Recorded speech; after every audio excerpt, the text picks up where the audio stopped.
Excellent. Thanks for being here, everybody. We appreciate it. Thank you for taking your time to watch this podcast. We have a wonderful guest today, one of the leaders and shakers of real estate appraisal in the 21st century, and that's Mr. John Brenan. John, how are you? Hey, Tim, I am great. It is good to be with you again. Thank you so much for having me on. I appreciate that. Thank you very much. Now, John, you've recently had some changes in your life. The last time we spoke, I don't know, which was 4 or 5 months ago, you had just opened your own consulting firm. And now you are the Senior VP of Valuation Strategy and Policy at PropertyRate. Tell us what's going on. This sounds exciting. Tell us what's going on. Well, thanks, Tim. I think it is exciting. I really was taken aback by the opportunity. I had actually spoken with the CEO over, really most of this year about envisioning a way that, to create a scenario where there would be this what we're calling this center of excellence for valuation, where we really can take what has been created at PropertyRate, and I'll get into that in a minute, and really try to try to take it to the next level. So I was very, very fortunate to speak with him at length over several months. And then we, both myself and a gentleman I think Danny Regalado, who we both came on at the same time. And Danny is acting as our chief appraiser and vice president of appraisal operations. And I thought, wow, this is the opportunity to pair up with Danny, as well as the opportunity at PropertyRate is just one I can't turn down. And I'm glad that at least momentarily I was smart enough to do that. Um, the company, just to give you a little bit of background, they're not, they haven't been as prominent as the class valuations and clear capitals. They are an appraisal management company. They were actually started back in 2004 by three brothers who basically saw a need for a way to have appraisers be involved in these transactions. This was before the 07, 08 meltdown, and it was before Dodd-Frank and HVCC and all of that. Yet at that time, they really did, show what the relationship with appraisers meant to them. And they made that a cornerstone of their operation. And I'll say that even during those times of 2007 and 2008, when we've all heard stories about appraisers not getting paid for assignments and abuses and things where appraisers felt like they were being treated as second-class citizens and all of that stuff.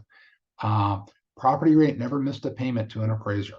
They made that a priority. They made the relationships with the appraisers a priority, and that has carried forward to today.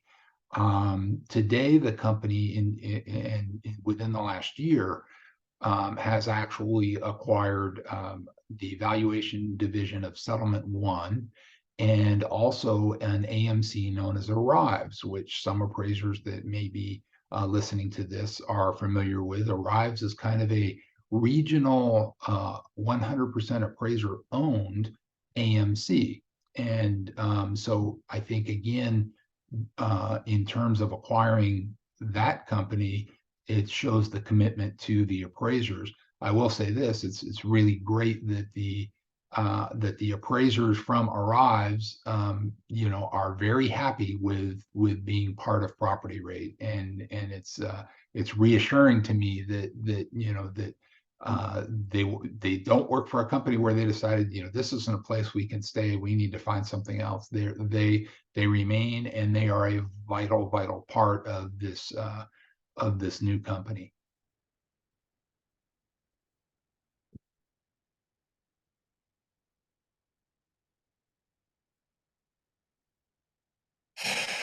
Damn complicated electronics. Okay, you I was trying started to read your talking lips. I about didn't have much luck. uh, just big button says mute, and I gotta take it off. Um, you were talking earlier about excellence. Now, let's go into that. Obviously, when you start talking about excellence, there is the, and I want to be careful here. There is the implication it's not there. So, talk to us about that. What excellence is PropertyRate attending to achieve? What excellence is PropertyRate intending to insert into the real estate portion of the mortgage lending continuum? What excellence does a PropertyRate demand from its appraisers? Well, I think that the term is intended to be our internal vision of how we can, have the best valuation services and teams possible. But of course, the appraiser partners are an absolutely critical piece of that.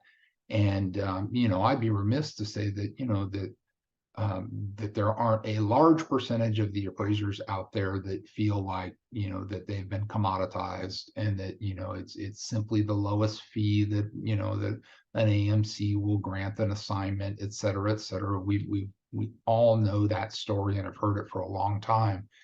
I think that the idea with, that in this center of excellence is that we want to be able to provide that level of service, to our clients and with our appraiser partners as well. So I think that, while I can't imagine that, an appraiser is going to say, well, I understand that if I affiliate with company XYZ, that they only want the bare bones here, but if I affiliate with this other company, I can really perform an appraisal that is, a masterpiece that I can use for my demonstration and things like that. I think it would be, it would be clear that, that there are minimum standards for appraisals. Of course, we know USPAP. I think I have a shelf back there with a whole bunch of those editions of USPAP since 1989. And I think that appraisers are obviously required to comply with USPAP, but there are also, of course, lender and client requirement overlays that are on essentially every assignment, whether it be GSE requirements on QM loans, whether it be, specific lender requirements. The idea here is that we want to be able to provide those services, fulfill those needs, and at the same time have our appraiser partners feel like they are being truly valued, pun intended, as part of the team and as part of the solution. So that's where the excellence comes in. We want to be the best we can possibly be in performing our function. Okay, thank you. I appreciate that. Because of your background with the Appraisal Foundation, and excuse me, you are a boots on the ground appraiser. That's what you've done most of your career. Appraisal is very familiar to you. You get all over the country, you speak all over the country, you present all over the country. So as a result, you deal with appraisers all over the country. So you have a feeling of what makes them happy. You have a feeling of what doesn't make them happy. So, excuse me, one of the questions that I wanted to put to you in this interview, and so everybody knows, you and I have spoken about this previously, we're not 60 Minutes. We don't do ambush interviews. 60 Minutes pays a lot more, but okay, we just put up with that. From a standpoint, again, getting around the country, going to conventions, going to big meetings, going to little meetings, literally sitting in airports, talking to appraisers. What is it about the future of real estate appraisal that concerns you most? And to put this in a context, we're recording this in September of 2023. So what area, what function or lack of function, what thing about the future of real estate appraisal concerns you most? And concern can either be a positive concern or a negative concern. Yeah, it's a great question, Tim, and I think that it's something that I've spoken about at length previously, and it really focuses around the concept of change. What concerns me is that, that listen, every occupation, every hobby, every individual has seen tremendous changes in our society over the last several years, whether it be technology. I mean, we talk about the stories about, Blockbuster, and now we have Netflix, and who knows, and now we have streaming and everything else. The world doesn't stand still. The world changes. And so, and here's the problem. Number one, a lot of people, and I'd be remiss to say if I wasn't one of them, you know, can get apprehensive about change. Not all change is good, not all change is bad. In fact, there are those who will say that change is neither good nor bad. It is what it is, and it's what you make of it. I think that we are living in at a time where the mortgage process, the home buying process is undergoing this digital revolution, and technology is changing almost by the day in terms of products and solutions that are available. I think that what concerns me is the appraisers that are unwilling to consider making a pathway forward for themselves simply because it's different than it was 20 years ago. I'll be the first to admit it's very different. Of course it is. And in many ways, appraisers may say, well, it's not as good, it's not as profitable, the fees aren't as good. The types of products, we're talking about appraisals where the appraiser doesn't perform the inspection. I can't, I can't imagine a world like that. It's my hope that appraisers do imagine a world like that, do consider these things in terms of ways that they can move forward. I will tell you that is one of the things that attracted me to PropertyRate very much. There are firms out there that believe technology is the solution. There are others that believe you cannot possibly move forward without appraisers being the main, and the way that appraisers have done it, being the main cog in the wheel. I think, as with so many things, it has to be a balance. I think that appraisers are absolutely critical. We believe as a company that appraisers are absolutely essential. But at the same time, we want appraisers and the industry to adopt technology that will assist in making those human decisions, not replace them, but assist. And that is something that I am concerned about, that not enough appraisers being willing to do that. I think that the appraisers that continue to move forward and that look at this new path really do have some opportunities. They're different than the opportunities of the past, as I've already said. But if we don't have enough moving forward, the industry will find a way to work around us, because simply it is too big, an industry to come to a grinding halt. People are going to want to buy homes. People are going to want to refinance loans. People are going to want to take home equity loans.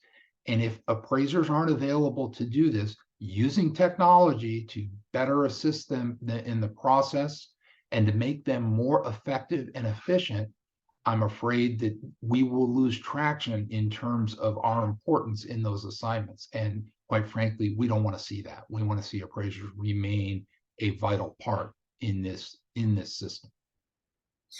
To remain Yep, I'm not on mute. Okay. To remain a vital part, as you indicate, are appraisers going to have to, how do I say this gently? Are appraisers going to have to re-educate themselves to a much higher, deeper level? Or is the current education that is offered in both QE and CE going to suffice?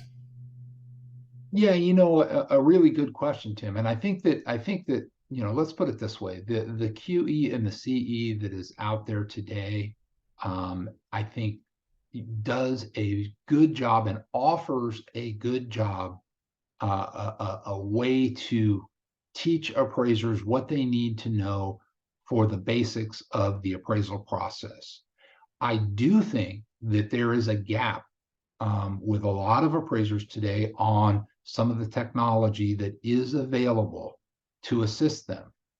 So there are some, products and offerings out there that will help appraisers really get familiar with and get comfortable with, to the greatest extent possible, these technological tools. Now, having said that, I will also say that, you know, education is what you make of it, right? I will tell you that I would be shocked if there's anyone listening to this that has not been to a CE class and watched an appraiser just reading the newspaper, or if in fact there is a newspaper, or online, looking at stock quotes, looking at, their email and things like that. Listen, there's been times where I've done it too. I'm not holier than thou. But I will say this: if there are opportunities to learn new things and to take your job and your career and your profession to the next level, invest in it, invest yourself in it. And at a time like this, it's always the catch 22, right? When times are bustling and volume is crazy, appraisers don't want to stop. And this is not just appraisers, this is really, probably a lot of occupations. But in the appraisal world, we don't want to stop and improve our practice, improve ourselves. Heck, we don't even want to take vacation because we're worried that we're missing out on those opportunities. But then when things slow down, we don't want to go on vacation because we're not sure we have the money, because the volume's not coming in. And it's the same thing with improving yourself with education. I've heard a lot of appraisers say, I don't even know if I'm going to be in this business in 2 years. Why do I want to take this education, et cetera? So I think a lot of it is soul searching as to, what you really believe in as an appraiser, what you're willing to consider. And by all means, those appraisers that say, I don't want to be a part of this, I respect that decision. I understand that change is difficult and it's not for everyone. But for those that do want to remain in this profession, I believe there are opportunities. I believe there will continue to be opportunities. And when you talk about using this technology, using some of the new tools, some of the products that are out there, I think it underscores an appraiser's importance, because you're going to be talking about the appraiser performing the very, very critical analyses, opinions, and conclusions, as opposed to some of the less crucial functions such as data collection, and such. It doesn't mean that the appraiser is less important. In fact, it means the appraiser is more important, in my view. John, let's talk about education a little bit from the standpoint of leadership. Now, usually when if you go to college, the person standing up in front of you is not merely a high school graduate, probably has an advanced degree, if not advanced degrees. And they are, as a result, able to lead their students where they want them to go. Now, in appraising, we have a definition of mislead. It's going away in the next edition of USPAP, but as we record this, it's still valid. And of course, mislead has the word lead in it. Now, we're not supposed to mislead which implies that we're supposed to lead. Now, if we're supposed to lead, who is it we're supposed to lead? How is it we're supposed to do that? And where is it we're supposed to lead, whoever it is we're supposed to lead? Yeah, a great question. I think that, so first of all, I think an appraisal is a story. I think that an appraisal report, when someone sits down and reads an appraisal report, it is a story. It is intended to take the reader on a journey. Now, I know there are naysayers out there that say, "Hey, there's these lenders just look for the bottom line and see what the number is." I get it. There are stories where they say, well, appraisers will say, "We've received a revision request or a correction request, and it's already in the appraisal report." I get it. I get it. But here's one thing I learned very, very early on in my career, and I think it's good advice here, and I'll elaborate. I was told by a very, very distinguished appraisal professional, the reader should never be required to take a leap of faith. So as someone is reading the appraisal report, they may have you may say the neighborhood values are such, and the reader may say, well, that looks a little low or a little high. Fine. But as you proceed with your analysis of the marketplace, as you proceed with your analysis of the site, of the improvements, the market conditions, the sales, etc., the person reading that appraisal report should be following along, nodding their head that they're following along. Maybe not 100% in agreement with what it says, but there shouldn't be gaps. There shouldn't be okay, wait a minute. How did we get from A to B here? This isn't logical. This doesn't make sense. So when you talk about leading, that's what I view in terms of leading. It's leading the reader, leading the intended user to a logical, supported, credible opinion. The appraiser's job is to inform the client of the collateral and the value of the collateral. That's the appraiser's job. We sometimes get on these tangents as to different things that an appraiser is believes that their obligation is, but really at the end of the day, that is their obligation.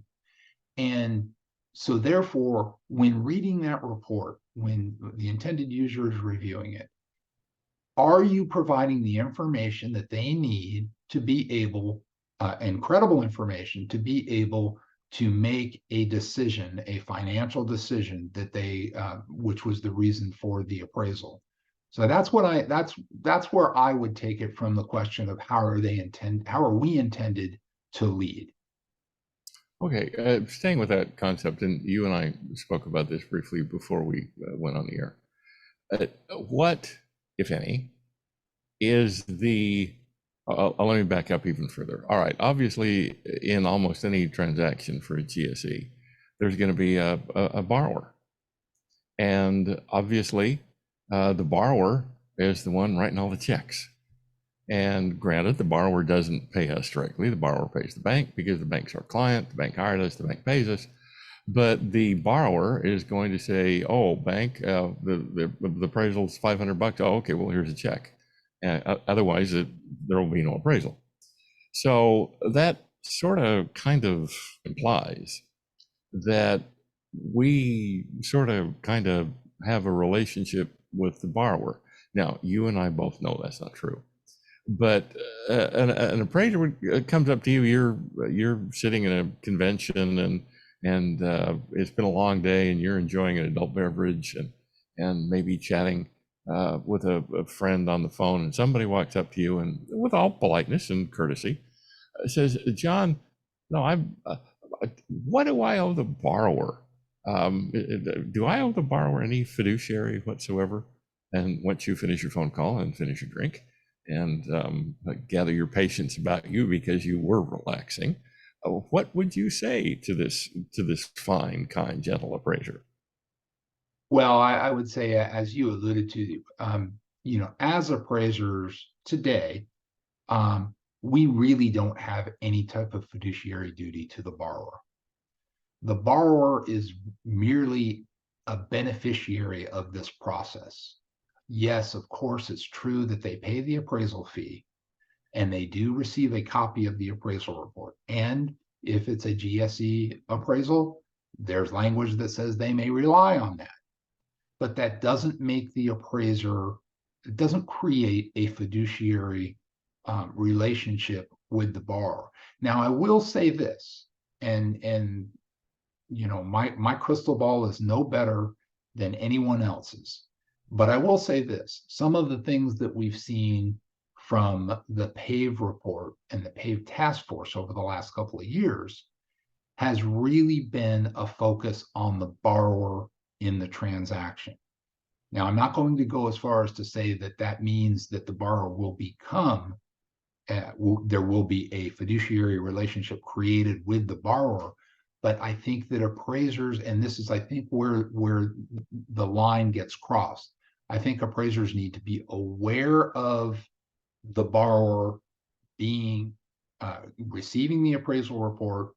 I think they need to be aware that of the language in the GSE forms that the borrower may rely on the appraisal report.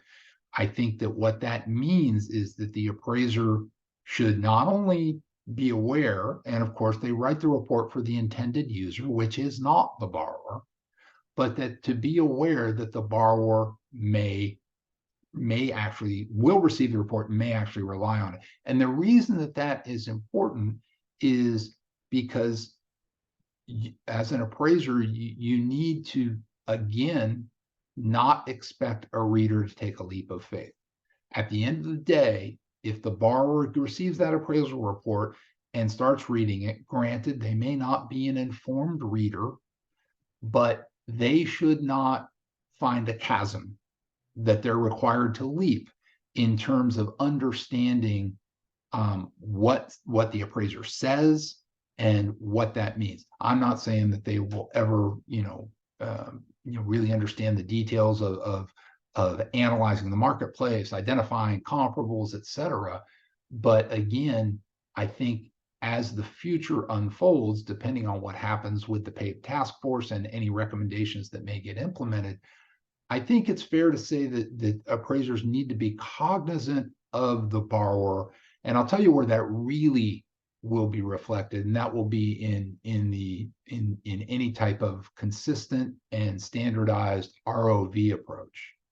I think that there needs to be, and I wrote a white paper when I was back with the foundation many years ago about the ROV process. And I think that there needs to be education on all fronts for ROV. The lender, the appraiser, and the borrower all need to understand what is expected, what is required, what they're looking at, and why. And the key with the ROV process, in my mind, it's fairly simple. The key is that ROV process cannot in any way impede and harm appraiser independence. But by the same token, it needs to be informative, understandable to the borrower and the lender, and it needs to be reasonable. We can't have some appraiser being asked 5 different times to reconsider sales and things like that. Just not fair. Just like with any trade, any profession, any group, when you finish something, you feel like you're done with it, you don't want to see it again. And that certainly applies to appraisals. You've done your work, you've done your analysis, you've done your research, you've offered your opinions and conclusions, and you feel like you did a good job. You don't want to see it again. But the reality is that very well may come back to you in terms of, if not a revision request or a correction request, an ROV from, created from the borrower, gone through the lender, submitted to you, to understand and act professionally when you receive it. Review it. Don't double down and say, I'm not even going to look at it. I already made my conclusions, et cetera, et cetera. But this is my point being that the appraiser cannot consider the borrower as a non-entity, but at the same time, there isn't that fiduciary responsibility to them. So there's no, in other words, that we are not in a position that they should trust us. Okay, we are not fiduciaries. But yet in the same vein, I think what you're saying is we need to treat everybody, especially the borrower, with professionalism, courtesy, respect, listen to their questions, and be as empathic as possible in the answers. Is that where you're going? Absolutely. Absolutely correct. All right. Now, we're getting close to the end. John, you do a lot of speaking for the remainder of 2023. Where will you be? Where could we go to see your presentations, or for those who've not had the pleasure to meet you personally? Well, thanks, Tim. Actually, we've got the Appraisal Summit coming up here, and unfortunately, I'm not able to make that conference in Las Vegas. I do intend to go to the ARROW conference, which is the Association of Appraiser Regulatory Officials in Salt Lake City. That's coming up in the beginning of October. Got to keep my months straight here. But I'm not on the docket there to present. But if anybody does happen to go there and sees me, I would ask, as I always do, to please say hi, tell me who you are, tell me about yourself, and get a chance to know you. But the rest of the 2023 year is fairly quiet from that regard. I will say this: one of the things that we're also doing, me being new to the PropertyRate company, is we're looking at a holistic approach as to involvement with membership in groups, conferences, presentations, all of that, because we do want to take a holistic look and make sure that we're able to reach the people that we want to reach. We're able to be effective where we'd like to be effective, and do so in a efficient and effective manner. So I'll definitely be out there, and like I say, if I haven't met you before, I'd love to meet you, and if I have met you before, I'd love to see you again. And John's serious about that, folks. Really. If someone needed to get in touch with you, how could they do that? Yeah, the easiest way is through email. My email address is jbrenan, JBRENAN. Don't stick an extra N in there, at PropertyRate.com. The audio broke up a little bit, so that's jbrenan, BRENAN, at PropertyRate.com. So, John, thank you. I appreciate your time. I appreciate your expertise. I appreciate your insight and your vision. And it's always a pleasure to meet you, whether it be in a Zoom meeting or in person. And good luck in your new venture. And please let me extend my personal and my family's best to you and all of yours. Well, thank you, Tim. The same to you. It is truly always a pleasure to meet you in any regard. And thank you for all that you do. Not only are you the appraiser's advocate, but you are a gentleman and a scholar, and you are much appreciated. Well, about the scholar part, you'd probably not say that if you looked at my undergraduate GPA, but thank you anyway. I appreciate that. You're very thoughtful. So, John, until next time, and there will be a next time, I hope. Again, my best. We'll be in touch. Bye-bye. Thank you. Bye-bye.